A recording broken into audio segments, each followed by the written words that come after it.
Muscles have enough ATP stored in them to provide a few seconds of all-out exercise, but for them to keep working longer, one must replenish the ATP energy source. The cell is able to recognize when more is needed and synthesizes through three major pathways, the fastest being the ATP-CP system.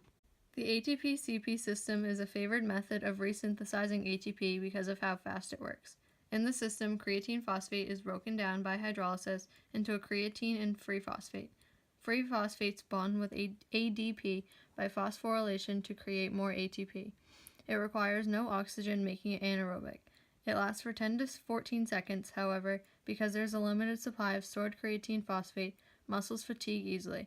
An example of this is chasing your tail.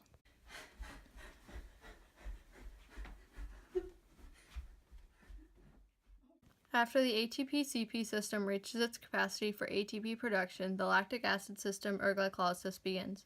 In this system, glucose is broken down into two pyruvate molecules to produce 2 ATP. The 2 ATP are invested to produce 4 ATP. 2 NAD ions are then converted into NADH with the help of an enzyme. This occurs in the cytoplasm. Pyruvate is converted into lactic acid to recycle the NADH and for the cycle to continue. Lactic acid also leads to muscle cramping. This energy lasts 2 minutes during high to medium intensity activities. An example of this would be trying to catch a fly.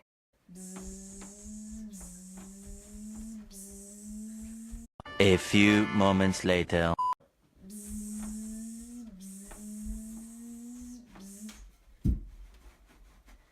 There are 3 steps to aerobic cellular respiration: glycolysis, Krebs cycle, and the electron transport chain. Glycolysis is the first step, which we've already talked about.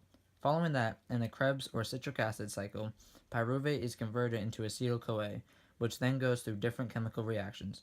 During this cycle, NADH and FADH2 are produced and carbon dioxide is released or exhaled. It also releases 2-GTP, which is similar to ATP.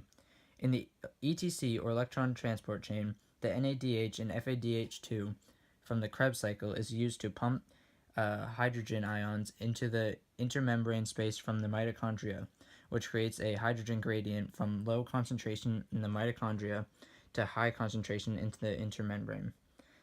This produces a lot of ATP, approximately 28.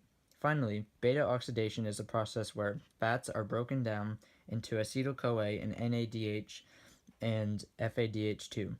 This process, however, is much slower and produces much more ATP. One triglycerol molecule itself produces 46 ATP. The entire aerobic system occurs in the mitochondria and requires energy. An example of this is when you forget how to door. 2 hours later.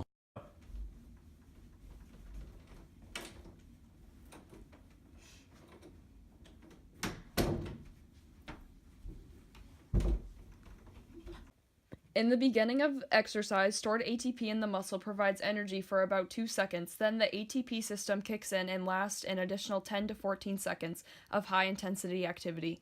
Following this, the lactic acid system occurs for the next 2 minutes of high to medium-intensity activities. Finally, the aerobic system lasts for the remaining duration, which could be hours of low-intensity activity.